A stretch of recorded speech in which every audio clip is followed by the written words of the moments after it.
Hello friends, இன்றைக்கி நம்ம சூப்பரான ஒரு ரெசிபி பார்க்க போகிறோம். அதுதான் நெத்திலி ஃப்ரை. இப்போ இந்த ரெசிபி பார்த்தீங்கன்னா ரெஸ்டாரண்ட் ஸ்டைலே அடிச்சுக்கிற மாதிரி சூப்பர் டேஸ்ட்டில் வருங்க. கண்டிப்பாக ட்ரை பண்ணி பாருங்கள். இந்த சைஸில் பார்த்தீங்க அப்படின்னா நெத்திலியும் மத்தியும் ஓரளவுக்கு ஒரே மாதிரி இருக்குங்க. ஆனால் ஆங்கோவிஸ் வந்து நெத்திலி, மத்தின்றது சார்டீன்ஸ். கொஞ்சம் கொஞ்சம் டிஃப்ரென்ஸ் இருக்கும். நெத்திலின்றது கொஞ்சம் பிங்கிஷாக ஒயிட்டிஷாக இருக்கும்போது இந்த மத்தி குட்டி சார்டீன்ஸ் பார்த்தீங்க அப்படின்னா கொஞ்சம் டென்ட்டாக, ஒரு ப்ளூ டென்ட்டாக, ஒரு ஷைனோட இருக்கும். ஆனால் ரெண்டுத்துலையுமே ஒமேகா 3யோட அளவு எக்கச்சக்கம்.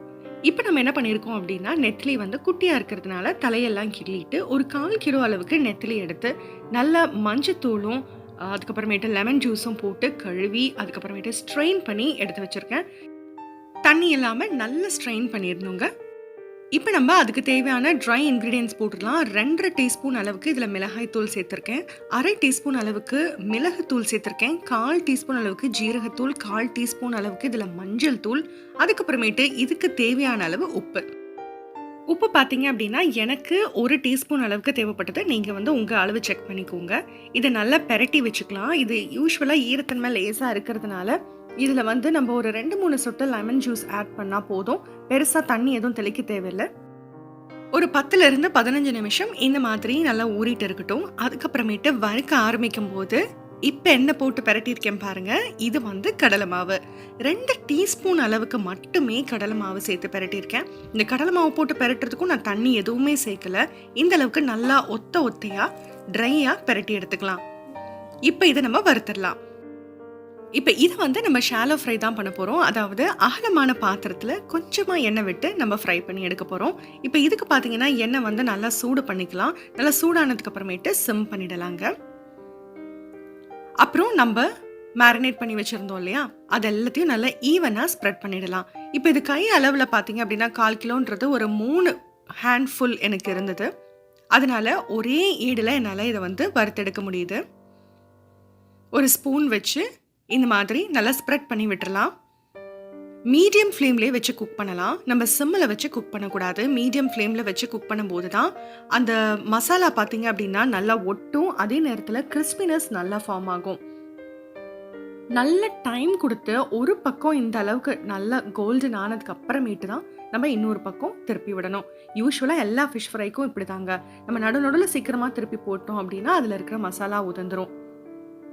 இப்போ இந்த பக்கம் திருப்பி போட்டுட்டோம் இல்லையா, இப்போ இந்த சைடும் நம்ம நல்லா வேகிறதுக்கு நம்ம வந்து டைம் கொடுக்கணும். இப்போ இந்த சைடு திருப்பி போட்டதுக்கு அப்புறமேட்டு நான் என்ன பண்ணுறேன்னா இதில் வந்து கருவேப்பிலை கிள்ளி போடுறேன். ஒரு 4-5 இலைகளை வந்து கிள்ளி போடுறேன். ஸோ நல்ல வாசமாக இருக்கும். அதே நேரத்தில் இந்த 2வது சைடு திருப்பி போட்டதுக்கு அப்புறமேட்டு இதில் ஒரு 1/2 டீஸ்பூன் அளவுக்கு மிளகாய் தூள் இதில் சேர்க்குறேன். அழகாக அந்த ஃபிஷ்ஷோட பீசஸ் மேலேயே போடுங்க. ரொம்ப டேஸ்ட் வந்து சூப்பராக இருக்கும். நம்ம பச்சை மிளகாய் வந்து கீறி போடலாம். அதே மாதிரி இந்த மாதிரி ஒரு 1/2 டீஸ்பூன் வந்து மிளகாய் தூளும் சேர்க்கலாம். இந்த தூள் பார்த்தீங்கன்னா நம்ம ஃபிஷ் மேலே தான் போட்டிருக்கோம், நம்ம வந்து எண்ணெயில் போடலை. இப்போ இந்த சைடையும் நல்லா திருப்பி விட்டுறலாம். பாருங்கள், நம்ம எண்ணெய் வந்து ரொம்பவே கிளியராக தான் இருக்குது. நம்ம ஃபிஷ் மேலே தான் போட்டிருந்தோம். நல்லா வறுப்படும் போது அது ஃபிஷ் கூட சேர்ந்து நல்லா வறுப்பட்டிருக்கும். இப்போ திருப்பி போடுறது பார்த்தீங்கன்னா ஜஸ்ட் ஒரு 1 மினிட் தான். நல்லா ரெடி ஆயிடுச்சு. அந்த ஃபிஷ் எல்லாம் எவ்வளோ கிறிஸ்பியாக வந்துருச்சு பாருங்கள்.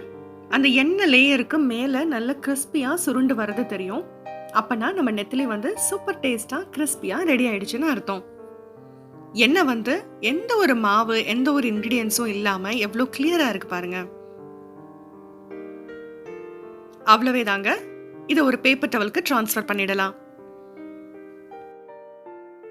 பேப்பர் டவலுக்கு ட்ரான்ஸ்ஃபர் பண்ணிட்டு ஒரு 10-20 செகண்டில் சுட சுட சர்வ் பண்ணுங்க.